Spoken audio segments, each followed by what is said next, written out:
요즘 같은 환절기에는 면역력이 약해져서 감기를 비롯해 각종 질병에 걸리기도 쉬워지죠. 그래서 이맘때 많이들 챙겨 먹는 게 바로 홍삼이고요. 우리나라 사람들이 건강이나 면역력을 위해서 평소에 많이 섭취하는 한약재가 바로 녹용입니다. 자, 그래서 오늘은 돈키호테의 척척 박사님 이만희 원장과 함께 홍삼과 녹용에 어떤 효과가 있는지, 또 한약 먹을 때 주의해야 될 음식들 어떤 게 있는지 자세히 살펴보도록 하겠습니다. 원장님 안녕하세요. 네, 안녕하세요. 복장이 이제 달라지셨네요. 날씨가 추워져서. 아, 예, 비도 오고. 네. 그렇습니다. 오늘 마바리 원장님과 함께 하도록 하겠습니다. 자, 요즘 같은 환절기 면역력을 위해서 또는 기력 없을 때 홍삼이나 녹용 같은 한약재 많이들 드시거든요. 한약으로 복용을 하는 게 다른 치료에 비해서 어떤 게 좋다? 뭐 이런 게 있을까요? 한약이 이제 일반적으로 식품에 가깝잖아요. 그렇죠. 약물이라는 것은 거의 독으로 독을 치료하는 개념이죠. 화학약품이 대부분이죠. 석유 추출물이잖아요. 네. 그렇게 해서 만드는 것들은 병을 빨리 고칠 수 있는 장점이 있습니다.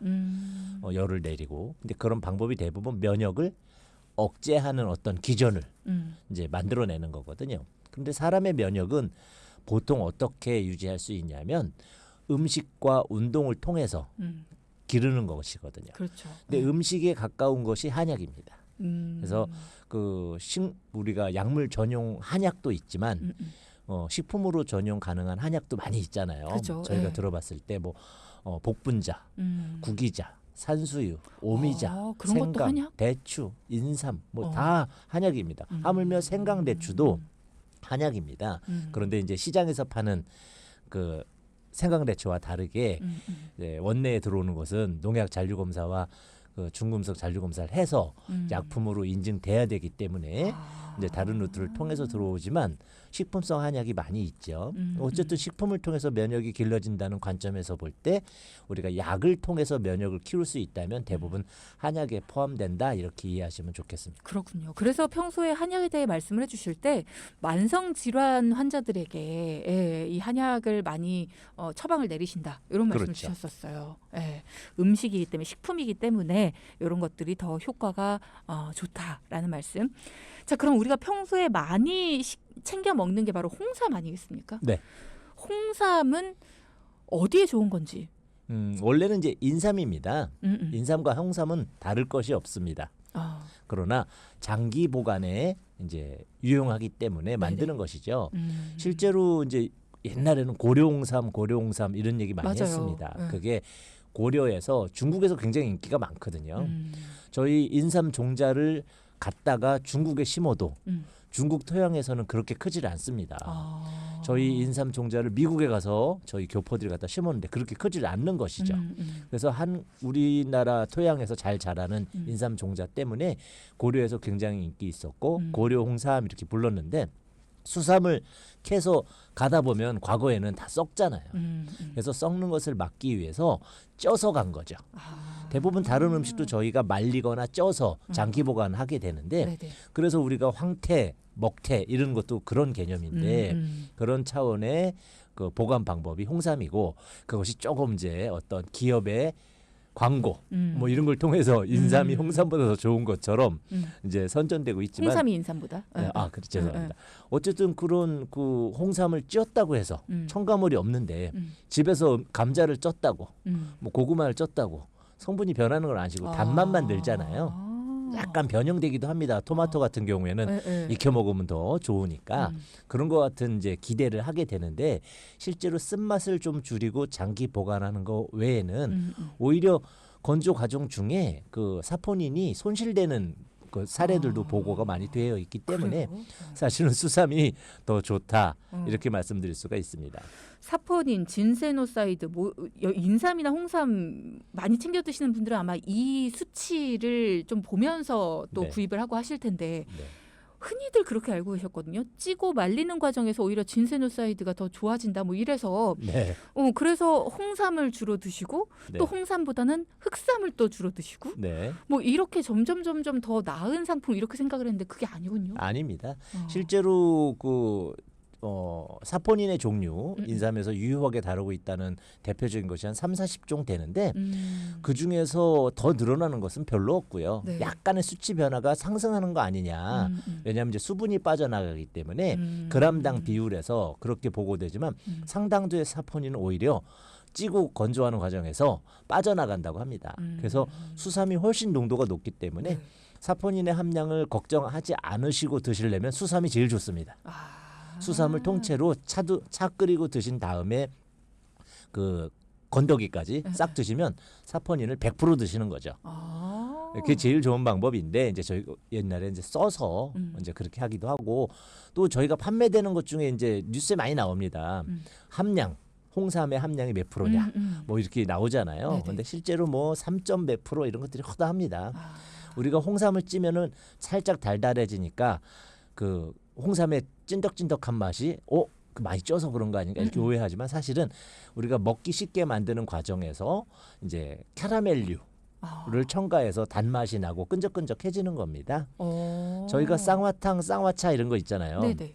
쌍화탕은 순수 한방 처방으로 감기 몸살약이고 간 피로를 제거하는 것인데 실제로 다려보면 전혀 끈적거리지 않습니다. 네, 그런데 불구하고 파는 쌍화차는 걸쭉하잖아요. 맞아요. 캐러멜류, 그러니까 쉽게 표현해서 캐러멜이지만 여러 이제 방법들이 있습니다.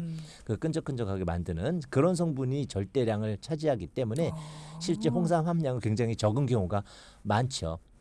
그러면 우리가 시중에서 사실 접할 수 있는 거 쉽게 접할 수 있는 건 홍삼 제품들이잖아요. 네네. 그러면은 일반적으로는 그냥 삼을 이렇게 씹어 먹는 게 제일 좋죠. 생으로 먹는 게 가장 좋다. 실제로는 구매하기 힘들고 과거에 금산이나 뭐 여러 이제 전북이나 지금 뭐 그런 데서 강화도 이런 데서 판매할 때 수삼을 사서 마르지 않게 그 이끼를 깔고 뭐 포장하고 이런 과정이 굉장히 복잡하고요. 또 그걸 갖다가 집에서 오래 우려내고 하는 과정에서 이제 품도 많이 들고 하기 때문에 요새 수삼 취급을 잘 안 하는 것이지 실제 수삼이 훨씬 더 그리고 수삼을 봐야 이것이 4년근인지 5년근인지 6년근인지 확인도 훨씬 쉽습니다.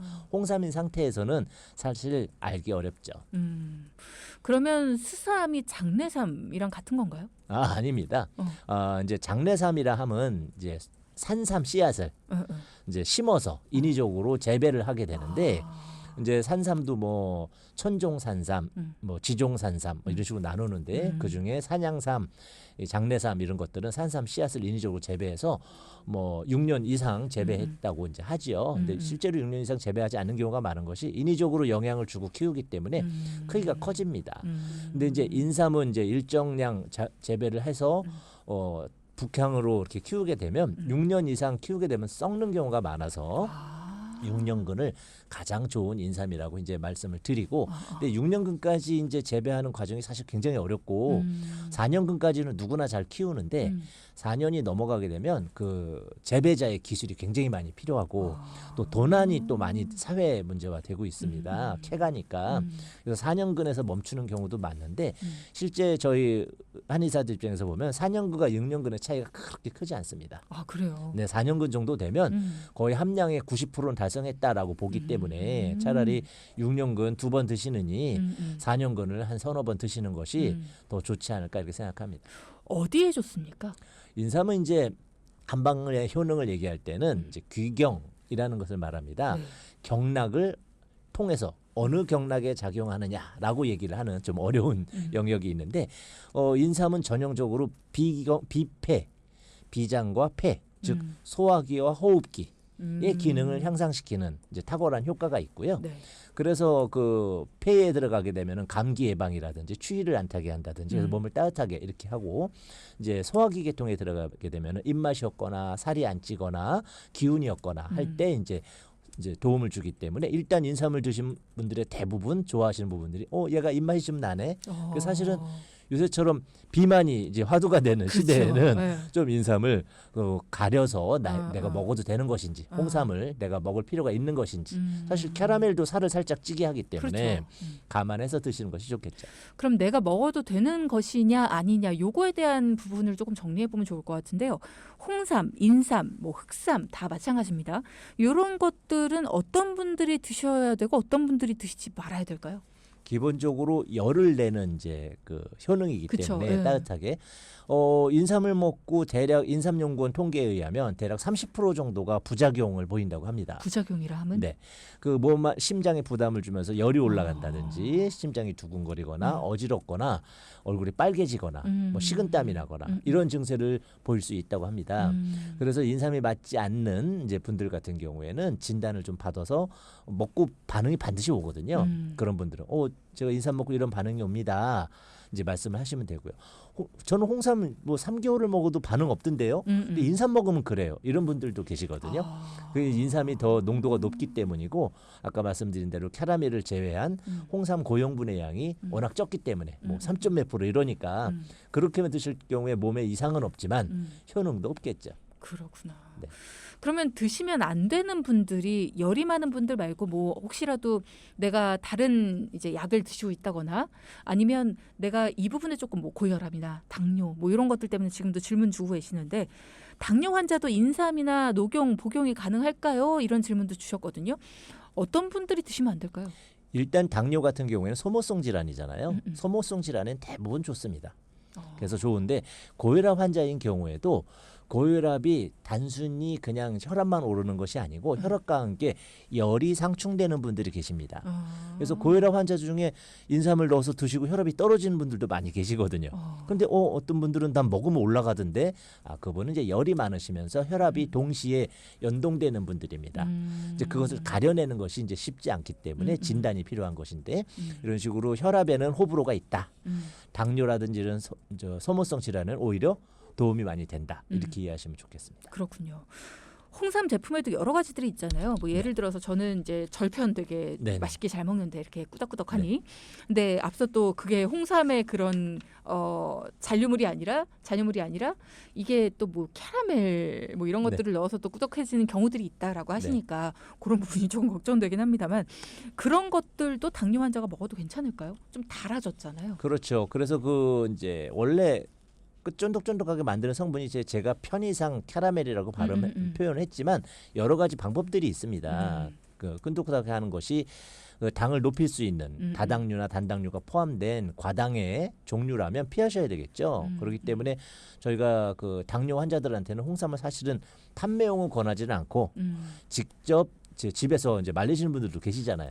이제 그런 거는 오히려 권해드립니다. 그런데 이제 그랬을 때는 사포닌의 함량이 굉장히 높잖아요. 완전히 정품이니까.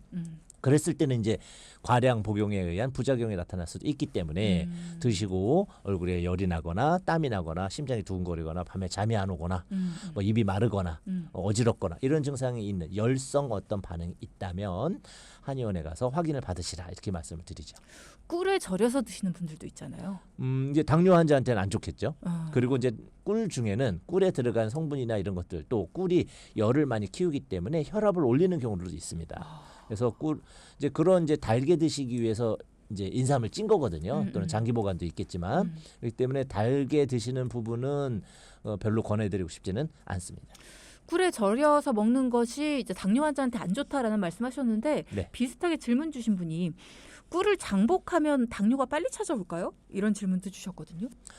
당뇨라는 것은 단순히 달게 먹었다고 해서 온다기보다는 그것을 이제 몸 안에서 대사를 이제 주관하는 췌장의 입장에서 췌장을 너무 혹사시키는 것입니다.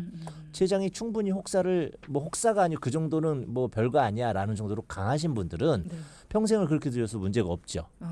그런 식으로 오장육부가 똑같이 태어나는 것이 아니라서 나는 뭐 담배를 뭐 하루에 3갑씩 뭐 80이 넘게 살았어. 이런 분들은 맞아. 폐를 튼튼하게 나신 분이고 난 술을 뭐 말술이야. 건강에 문제 없어. 그런 분들은 간이 좋으신 건데 이런 특수 사례를 갖고 말씀드릴 수는 없기 때문에 췌장이 건강하지 않을 수도 있고 집안에 당뇨 환자가 있는 분들 같은 경우에는 반드시 금하셔야 될 이제 복용법입니다.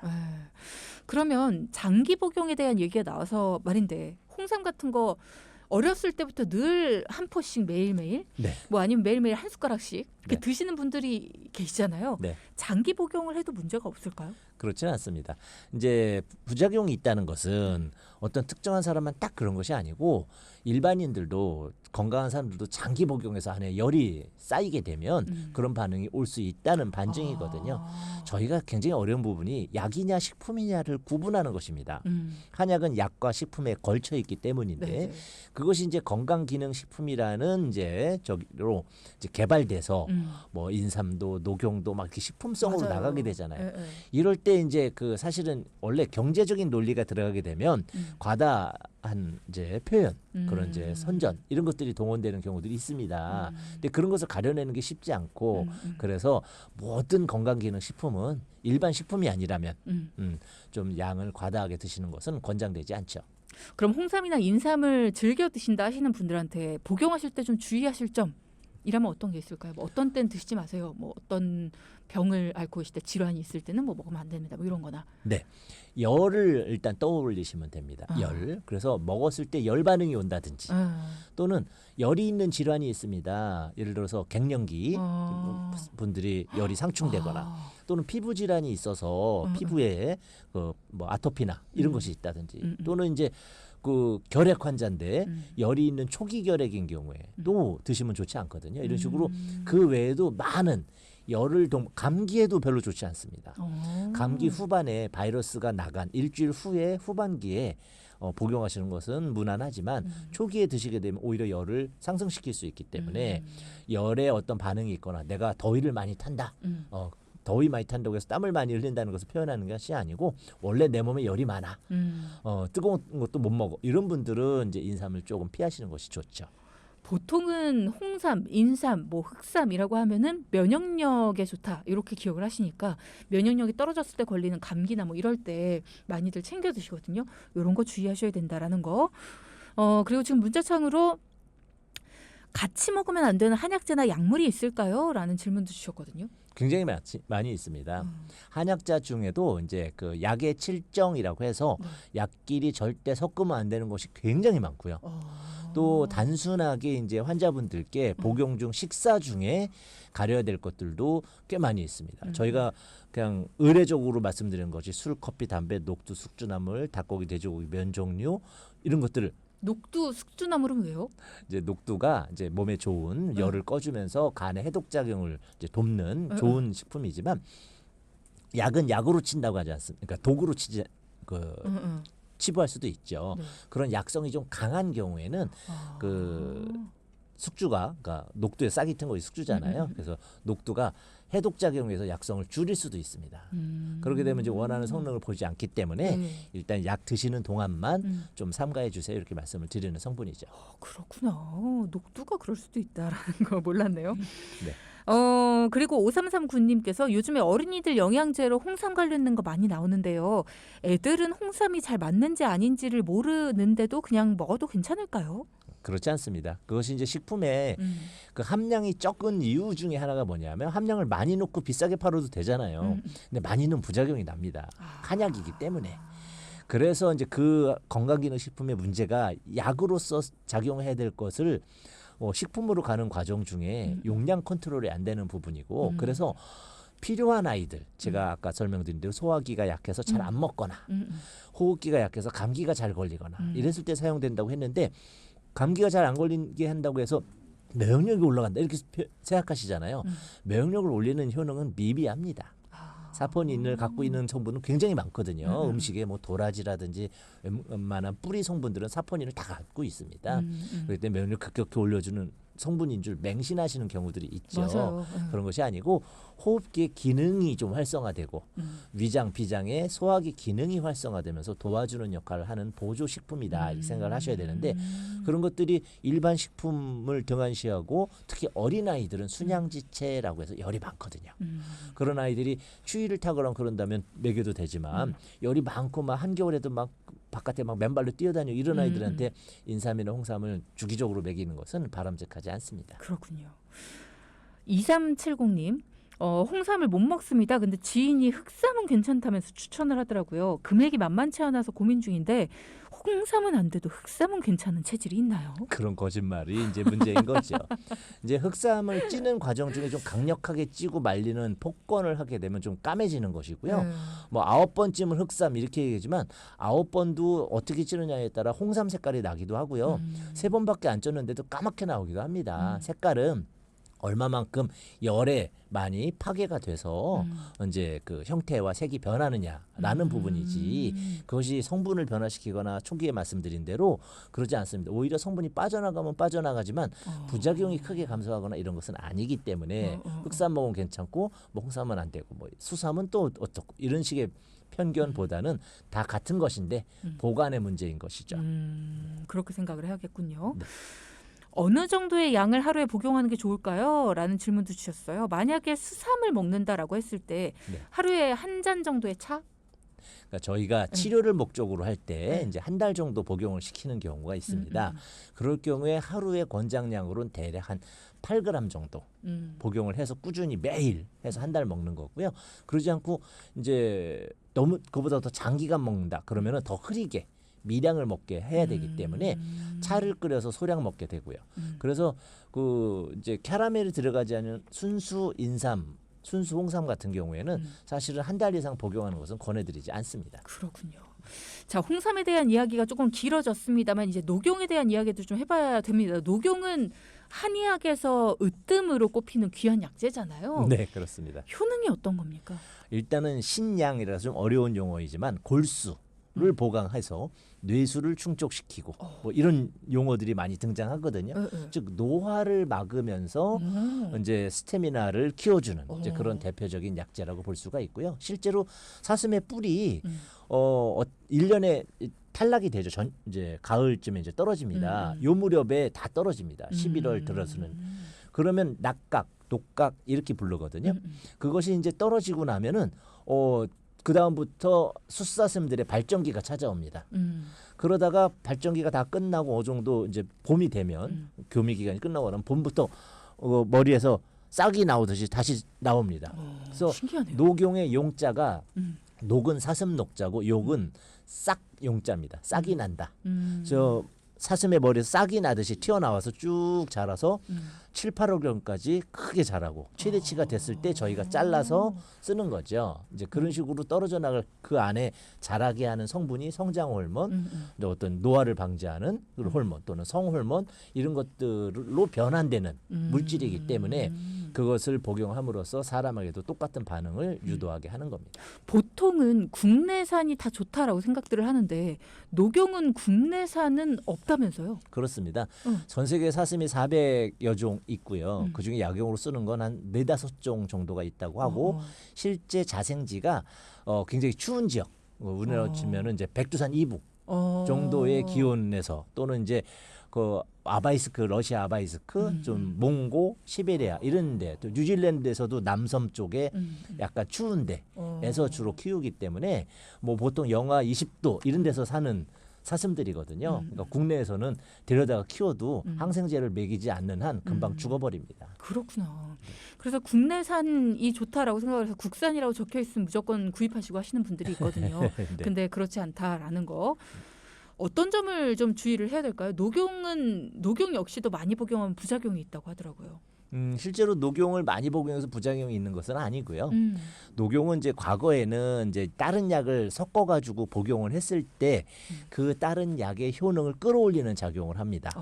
부스터 역할. 그렇습니다. 왜냐하면 그 약이 몸에 작용할 때 내 이제 노화 에너지가 이제 노화가 되는 그런 비율이 좀 적고 좀 더 젊은 사람들이 많이 활용을 할 거 아닙니까? 흡수해서 뼈로 보내고 하는 그런 것들이. 그렇죠. 근데 그런 부분이 안 돼 있는 노인들은 그냥 식물성 약재만 드셨을 때 효과가 조금 비비합니다. 그랬을 때 녹용을 같이 섞어줌으로써 노인과 중장년층이 좀 더 부스팅되는 이제 그런 반응이기 때문에 이제 아무 약재나 다 섞어도 되거든요. 근데 섞지 않고 녹용만 먹었을 때는 어린이부터 오히려 인삼보다 좀 더 편안하게 복용하셔도 됩니다. 그래요? 네, 거의 부작용이 없기 때문에 과거에는 이제 녹용을 뿌리치 전지라고 합니다. 통째로 삶아가지고 한 이틀을 삶으면 저기만 남거든요. 그거를 거주 걷어내고 굳혀서 묵처럼 됩니다. 그걸 매일 아침에 뜨거운 물에 이렇게 타서 어린이부터 할아버지까지 다 드시는 그런 집안도 있으니까요. 예, 연령 구분이 없죠. 어린아이들도 복용해도 괜찮다. 네. 자, 시간이 벌써 마무리할 시간이 돼서요. 그러면 마지막으로 홍삼이나 녹용 같은 한약재, 한약 복용할 때 당부하고 싶은 이야기 있으실까요? 한 20초 남았습니다. 예, 그 체질에 따라서 복용하시면 워낙 고가인 것인데 효과를 많이 봐야 되지 않습니까? 단순히 단미제로 하나만 드시는 것보다 내몸의 부족한 부분을 채울 수 있는 처방과 같이 드시면 굉장히 효과가 좋거든요. 네. 그래서 진단 후 드시면 훨씬 효과가 좋지 않을까 생각합니다. 그렇죠. 흔히 주변에서는 내가 한번 스스로 먹어보고 너 좀 열이 좀 나는 것 같은데 그럼 나 안 맞나 봐. 이렇게 혼자 스스로 판단하신 경우들이 있는데 그러지 마시고 이렇게 전문 기관을 찾아서 의료기관을 찾아서 직접 이게 맞는지 안 맞는지를 한번 처방받아서 진단받아서 확인 받으시는 것이 좋죠. 네, 이렇게 섭취를 하시면 더 좋을 것 같다라는 이야기 드립니다. 자, 오늘 내 몸 사용 설명서 이만 마무리하고요. 이만희 원장과 함께했습니다. 고맙습니다. 네, 감사합니다.